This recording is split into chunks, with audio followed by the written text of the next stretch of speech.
Thank you, and good morning. Thank you for that kind introduction, Selena. Again, good morning, everyone. So as Selena's kind words suggest, I've had a varied career, covering many sectors and many shores, but what hasn't changed along the way is my admiration for the U.S. Chamber and the irreplaceable role that all of you play as the voice for American business. And so it's an honor to be with you and to share some thoughts on USAID's mission in the Indo-Pacific. This morning, I'm going to ask all of you to set aside what you know about USAID, or at least what you believe you know about USAID. In its place, I'm going to share with you how we are reshaping the agency and its role in advancing American leadership. More than anything else, I'm going to ask all of you to open your minds to the partnership possibilities in the region because they are literally unlimited. Now, ever since I joined USAID, we've tried to reorient our development work around two very simple principles. First, the purpose of our foreign assistance must be ending its need to exist. Not because America wants to withdraw from the world, and certainly not because we don't wish to help our friends. Instead, we say this because we believe in our friends. We believe in the inherent desire of every individual, every community, and every country to lead their own bright future. And because this sense of self-reliance and independence is cooked into our own national DNA, we also believe that when our friends are willing to embark on what we call the journey to self-reliance, well, then we should walk with them along the way. Our second organizing principle in development is our belief, quite simply, that private enterprise is the single most powerful force for lifting lives, strengthening communities, and accelerating that self-reliance. The combination of these two principles is reshaping every aspect of our work, especially in the Indo-Pacific. You can see it in how we engage with our partner governments. In order to accelerate their progress towards self-reliance, we're prioritizing programs that incentivize reforms, strengthen in-country capacity, remove barriers to private investment, and help those countries mobilize their own domestic resources. You can see it in our embrace of innovative financing tools that catalyze enterprise-driven solutions to development challenges. Here's just one example. Several months back at the Global Entrepreneurship Summit in India, USAID launched a new development impact bond for health, the world's first impact bond targeting maternal and newborn health, and a great way of harnessing private enterprise for development outcomes.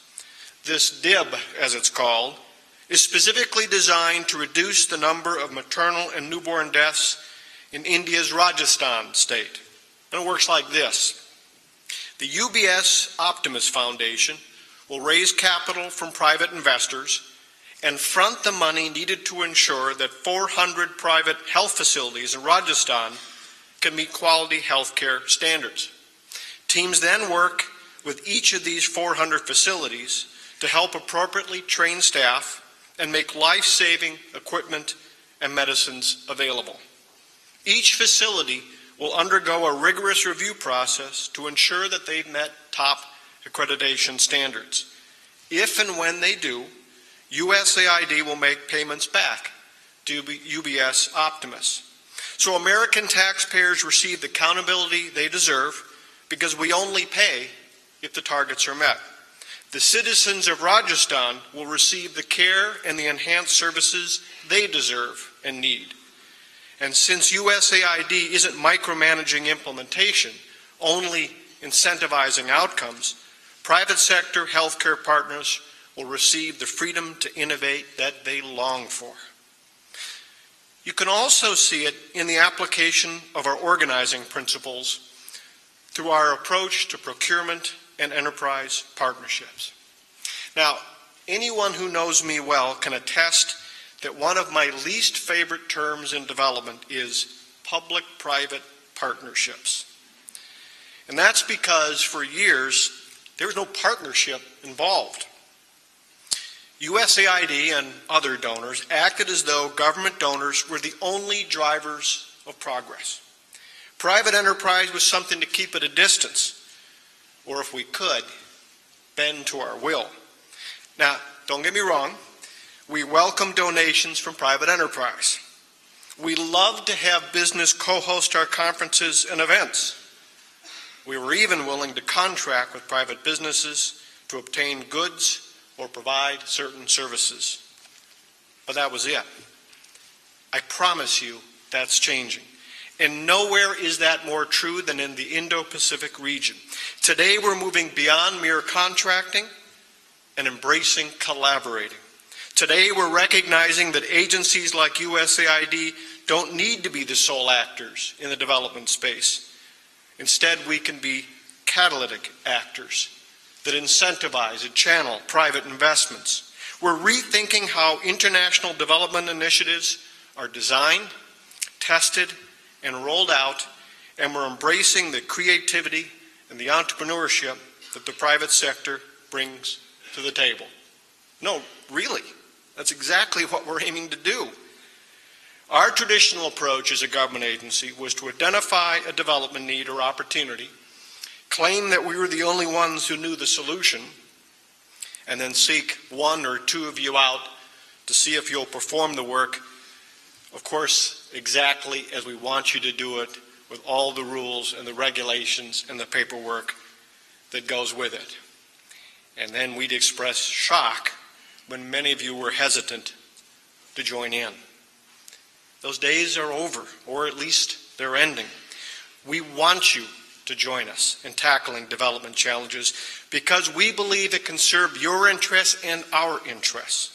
We want to offer you opportunities for co-designing programs and initiatives, co-creating approaches, and co-financing implementation and delivery.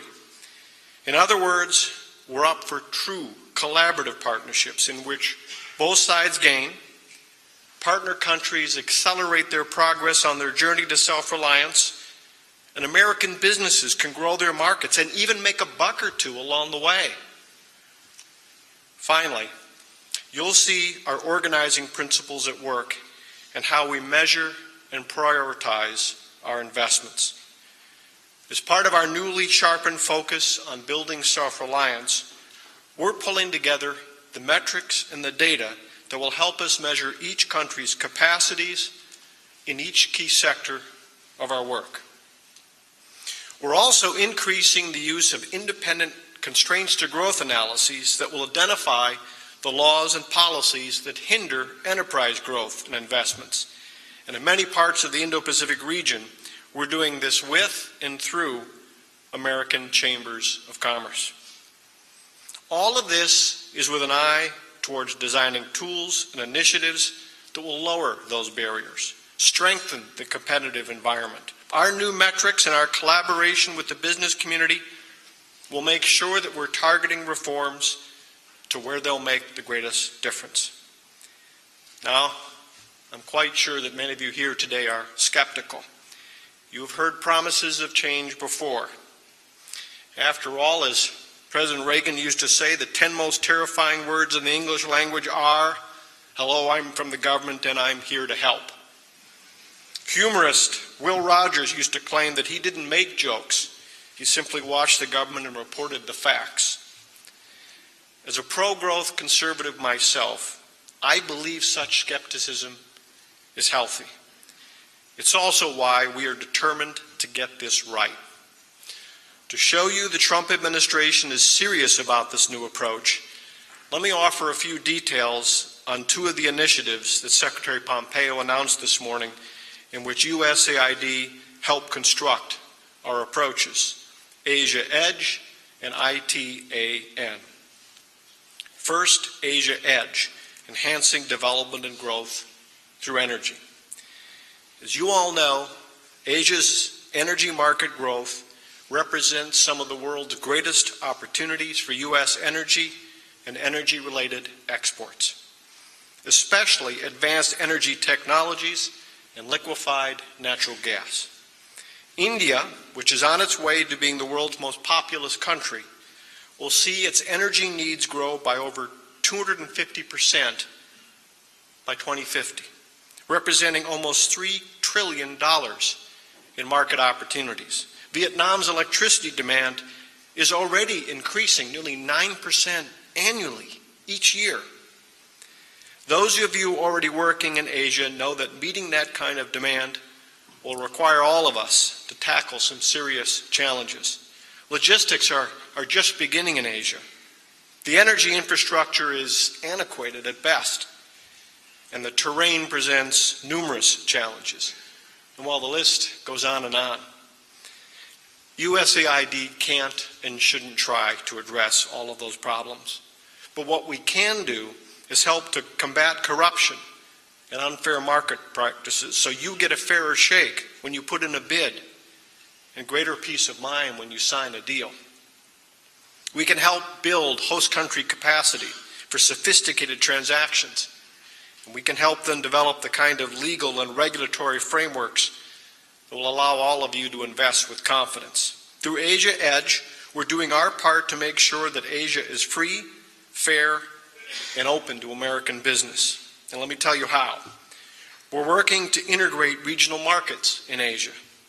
Besides creating huge opportunities, as countries start to build the infrastructure needed for trans-border transmission lines and connections, we know from our experience that fostering cooperation and integration in one sector is a multiplier for cooperation and integration in others.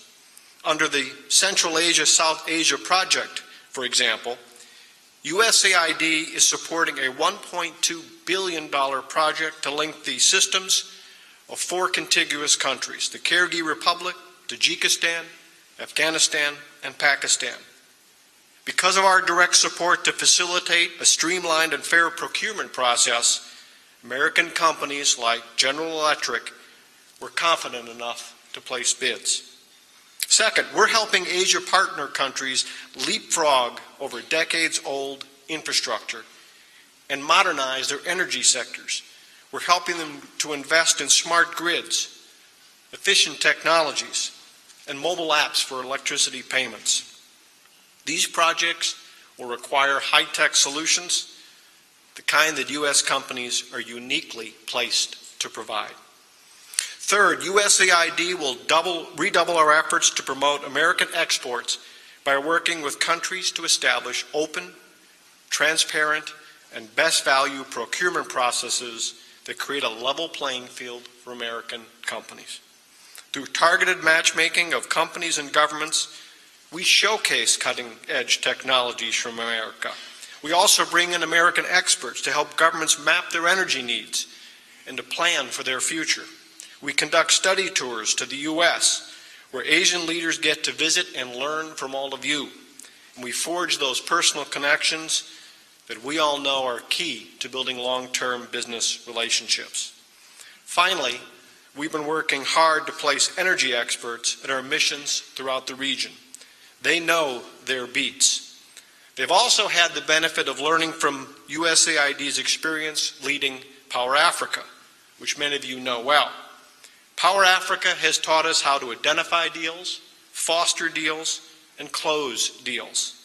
We recently launched Power Africa 2.0 to put all of those lessons to work. But energy isn't the only sector that's ripe for U.S. business in Asia. As the fastest growing region in the world, Asia represents a seemingly insatiable demand for infrastructure investment. By Asian Development Bank estimates, they need $1.7 trillion in investment each year for the next dozen years to maintain growth and eradicate poverty. Today, Asia invests only $881 billion, barely half of what's needed. In my line of work, we know all too well that adequate infrastructure is not only essential for accelerating economic growth, but it really is a prerequisite to achieving better health, education, and other development outcomes. And that's why we're excited to be part of the Infrastructure Transaction and Assistance Network, which Secretary Pompeo announced this morning. Our role is, very simply put, to make it easier for you to do infrastructure business in Asia.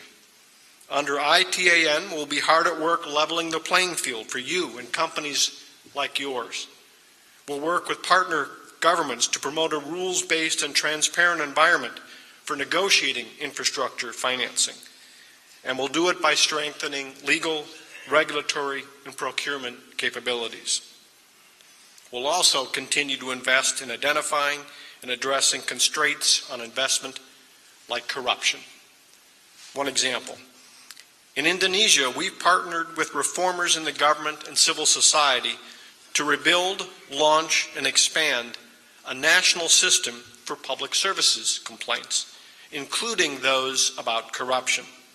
The system now processes more than 20,000 citizen complaints per month, a tenfold increase from before USAID began providing assistance. Simply put, our work is to make your work easier and to make it more transparent in terms of negotiations and offerings. One final thought this morning.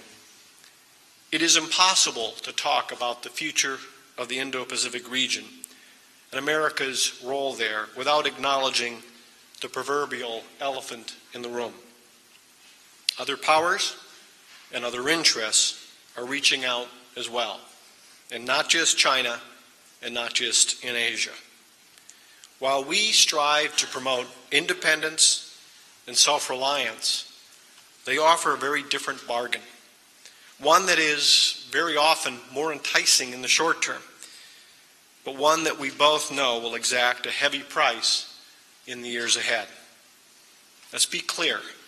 Non-capitalist powers are looking to buy influence and lock up access to strategic resources. They offer easy money to countries, cash up front, but these funds come often with disturbing strings attached: unsustainable debt, decreased transparency, restrictions on market economics, and the loss of control of natural resources. In essence, they offer a mortgaged future. America's Indo-Pacific strategy offers our partners an enterprise-driven future. And private enterprise is, after all, the greatest force known to man for lifting lives and building communities. Our approach is built around principles that sound a lot like the classic definition of the American dream. It turns out it's not just the American dream. It is the dream of so many other countries and so many other peoples. And when they achieve it, they not only help their own people rise, but they create stronger strategic partners and allies for American foreign policy, and yes, stronger economic partners and customers for American companies. Thank you to all of you for what you have done to bring us to this day. More importantly, thank you to all of you for what you are going to do beyond today to make this vision a reality. Thank you.